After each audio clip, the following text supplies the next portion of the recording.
to the Simon Says Stamp YouTube channel. Today I'm going to be sharing with you something a little bit different on our normal Studio Monday posts.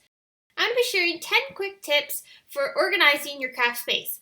These are tips that I use in my craft room every day, and I thought they might be helpful to you to help get your craft room organized and easier to work in. My first tip is to organize your desktop with a turntable. I actually use 3 of these on my studio table because I have a pretty large table area to work on. And I find that they are so easy to use and very helpful for keeping things organized, and also a lot of things handy for me right there on the top of the table. The turntable I use is by Interdesign. This is very similar to some of their other Interdesign products, such as the fridge bins, which are very popular for storing stamps. And I find these are really easy to incorporate into your craft space.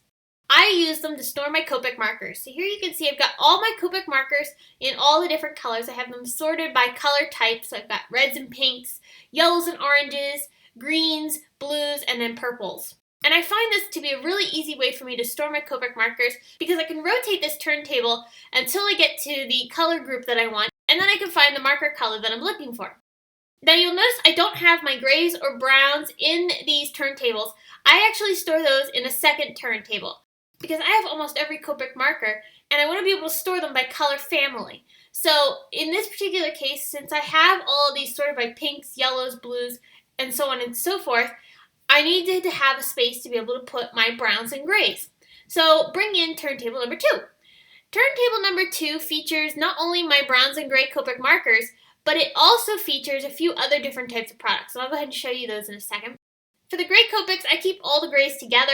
I don't sort them by toner or warm gray. I just keep them all in one big group. Now, another way I use this is to store my zig markers. Now, I have a few more zigs than this, but I have them over with my project that I'm working on right now. So I don't have them all stored in this container. I have almost all the zigs as well, so hopefully that gives you a good idea of how many markers can actually fit into this compartment. Now, another way I find this turntable really handy is to store things that I use all the time. So I've got like my Distress Sprayer, my Glossy Accents, my Hero Arts Ultra Clean. I also keep my powder tool in here for when I'm doing embossing. Little bits and pieces like that really is handy to have right on hand and not have to go digging through a drawer or having it laying out on my desk. I can keep it in the turntable, it keeps everything nice and clean, and it's easy to access. Now I find that storing my most used embossing powders in this compartment is really handy as well, because I can easily access the ones that I use all the time, and then the ones that I don't use quite as often, I keep in a container on a shelf in my studio. This is a really great way to get a lot of use out of these turntables. I'm not going to show it here in this video, but on the other turntable that I have, I store things like tools, pens, my distress crayons, things like that. Now, another organization tip I have for you today is sequin storage. Sequin storage can be difficult because if you have a large collection of sequins, it's hard to know what you're going to do with them all and how to keep them organized well. Well, I find using this bead container, which we carry here at Simon Says Stamp, really handy for using to store my sequins. Here's a look at what my sequin storage container looks like. Now, because this is my job, I do have a lot of product, and sequins is something I have a lot of. So you'll notice here I have this full container of sequins, and I have it labeled because these are all Pretty Pink Posh sequins, but I'll go ahead and show you in a second how I label a container that isn't as full with one company. So the lid is lockable, so you can lock this on top of the container, and it's really handy. This label I made with the Brother Label Maker, and it's really easy to go ahead and just print a label and stick it right on top of the lid. Helps me know what is in each box. Now, this container has over 80 different compartments, and each individual compartment has a lockable lid that allows you to keep the sequins from falling all over the place. See that little latch there? That snaps right onto the side of our compartment and holds the sequins in place. So you could shake this around, drop it, anything, and the sequins would stay inside that container the entire time. Here's another look at the sequin container. I really love how easy these are to use, and I label each of these sequin containers with the color of the sequins that I have in there. It just helps me keep things organized and know which color is what. So that's one of my sequin containers. I have another sequin container here that I use for a variety of other different sequins. In this one, you can see I have sequins from Neat and Tangled, Lucy's Cards, and the Ton Stamps. I have this labeled on the box so that way I know which sequin companies I have in this container. And as you can see, I also have these kind of grouped in certain areas. So like the ones on the left, those are the neat and tangled sequins. The ones in the middle are the ones from Lucy's Cards. And then the ones on the right are kind of a mixture of things from just kind of random companies that I don't even know what they were from. And then I have the ton sequins down on the bottom. So again, these are really great storage solutions for your sequins. The bead container is a really good price, and you get a lot of use out of these. Now this bead container you can also get with larger compartments instead of all the little tiny ones, but I find that these little tiny ones are perfect and I never have ended up needing the larger compartments. Okay, next tip. I find that having pre-cut card bases is so handy. It saves me time from having to cut something down when I'm working on a project. I can just grab a card base and go. So this is something I've started to incorporate into my craft room. However, I needed a way to be able to organize this. So in comes another InterDesign storage container. This one does not have any dividers in it, and it's a little over half the size of the fridge bins that have the divider down the center. And in it, I put my pre-made card bases. And I'll eventually end up sorting these by color once I have them all cut down. But right now I haven't gotten very far, as you can see. But I have gotten quite a few of them cut. So what I like to do is I like to create a variety of both top folding and side folding card bases because I use those both quite a lot. I use the top folding most of all, so I'll end up probably cutting more of those than I do the side folding. But it's nice to have both, so that way as I need them, I have them on hand. Here's an example of a colored card base. I just cut it down, scored it, and then I'll start organizing these into this container. Here you can see I've got quite a few already. These are things that I've either cut down or I had made from another project and I never ended up using.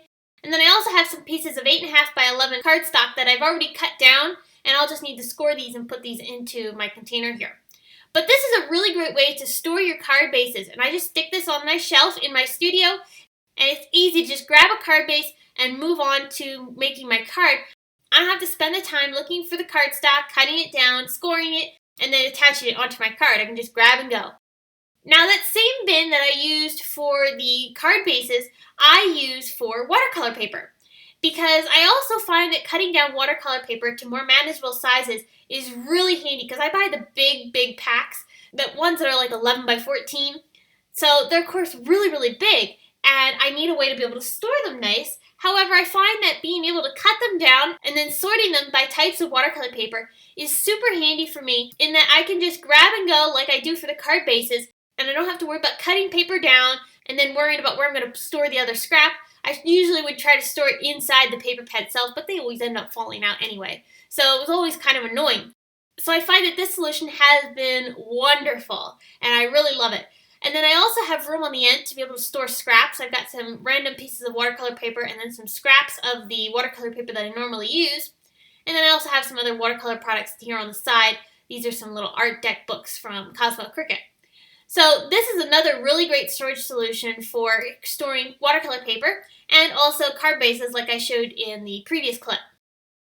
Now, embroidery floss is something I use quite often, especially when I'm either creating with the Simon Says Stamp plush dies, or if I'm adding stitching detail to a project, or if I need embroidery floss to create a balloon string, all sorts of different things. So I find that using the Darice Floss and Needlecraft Organizer has been perfect for me to be able to store my embroidery floss and keep it organized. So here's the container, and you can see it's got quite a few compartments and dividers, really handy. And I end up storing my embroidery floss onto plastic cards. You could use paper cards, but I found some plastic cards at my local craft store, and I find they hold up much better than the cardstock ones. So all I do is I just wrap the embroidery floss around my plastic card, and that keeps it neat and tidy so that way it doesn't make a mess in my container. You can see I've got all of my colors of embroidery floss in this container, and I still even have some room on the left-hand side to be able to store my needles. That was really handy for me because I can keep everything all in one place. I'm very organized. I love to label things, organize things, keep things nice and neat. It's just something I can't not do. Can't work in a mess. So I love to organize things by types. I like to organize things by colors, and I like being able to have dividers and labels for everything. So I've got here some dividers that I made from some laminating paper and some cardstock.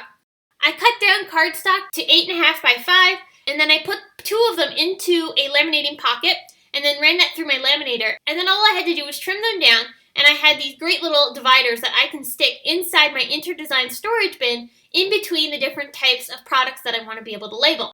So I do this for stamp company. I organize my stamps by stamp company. I organize my dies by type. Now I need to label everything, of course, so for this I use my P-Touch Brother Label Maker. I love this label maker because it is so handy and so easy to use, and really quickly I can create labels for anything I need. These label makers require a cartridge. So this one here is the 1/2-inch white laminated label, and it's a cartridge that has all that label tape inside here, and then you just insert it carefully into your label maker, just like this, and then you'll be able to go ahead and start printing your labels. Now this is battery operated, as you can see, but to save on batteries, I just use the wall outlet that comes with it. When I'm ready to use it, I just plug it into the little hole there along the top and then into my wall. Now you can get different label cartridges in different sizes. I was showing you there how you can interchange 2 different types of labels very quickly and easily. And all you do is snap the lid back on and you're ready to go and start printing more labels. And I find that each label cartridge lasts a really long time. I can create tons and tons and tons of labels before the cartridge ends up running out. So it's definitely a good investment and cost effective. Now, like most of you, I'm sure, I have a ton of little things that just kind of really need to be contained. And I find that having small containers to be able to contain those small things are really handy. InterDesign makes small containers just like this one here, and it's really handy for storing small product that you need to be able to keep contained. Here are 2 examples of product that I store into small InterDesign containers. My other embossing powders that I don't reach for every single day are stored in this container here. It's very handy. All I have to do is dig through here to find the ones that I want, and then I can go ahead and keep on crafting. I also store things like these Nuvo embellishment mousse jars into my containers as well. I've also got some perfect pearls in here too. These containers are really handy for storing a variety of different products. And I have tons of these throughout my craft room, which I use to store small items like these products here. Now another quick tip I want to share with you is how I store my cardstock. Now I store my cardstock into paper containers. You can find paper containers all over the place. These store 8.5 by 11-inch papers, so they're perfect for my Simon Says stamped cardstocks. And I sort my cardstocks by rainbow color, so that way I can quickly find the color that I'm looking for and be able to keep on crafting and not have to spend time searching for something.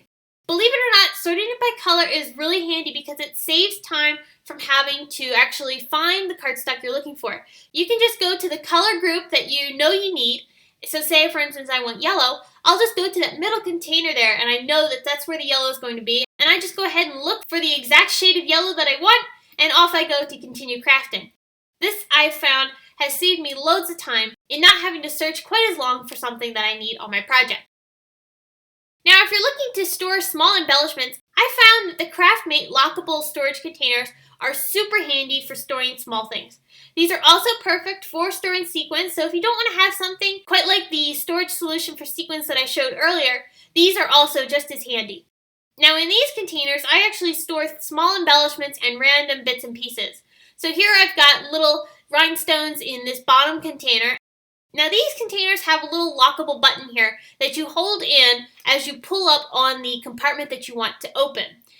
This ensures that your compartments won't open up by themselves and have your little embellishments, sequins, or whatever else you're going to store in these containers fly everywhere, because that is something that would not be fun to have to clean up. So the lockable button there on the side allows you to push it in and pull up on the actual lid of the compartment that you want. It doesn't open up all the compartments. You actually have to pull on the compartment lid to actually open up the container. So for instance, if I hold in that button and I pull up on that one container here with the stars, none of the other compartments will open unless I pull up on them. So this is a really handy way to be able to store small embellishments like sequins or other types of products that you have that are really tiny. Now my final tip for you today is how I store my stamp chamois. Stamp chamois have become really popular because they're a great alternative to baby wipes. However, they can get a little stinky if you leave them closed up. So I find by using a small plastic container, this is just something I found at Target one day, and it's really handy for being able to lay my stamp chamois in here. I lay them in here when they're wet because, of course, the plastic will be able to hold the water that might be in the chamois. And as I'm using it, I can pick it up, clean off my stamp, put it back in the plastic container, and then when I'm done for the day, I can just let those air dry in the plastic container, and they won't create any sort of smell, because if you store these stamp chamois in a container that's closed up, eventually they'll have a little bit of a smell to them, and that's no fun. So I find that storing them this way not only makes them last longer, but it also eliminates the odor that you might end up having with the water kind of stored up inside that stamp chamois and then closed up inside of a closed container. So I hope this video was helpful to you in giving you some quick tips and tricks on ways that you can organize your craft room. If you have any questions, please leave them in the comment section below and head on over to the Simon Says Stamp blog where you can get more information on today's video and also links to the different storage containers and solutions that I've shared with you today. Thanks so much for watching. Please subscribe to our YouTube channel for more weekly inspiration, and I will see you again soon.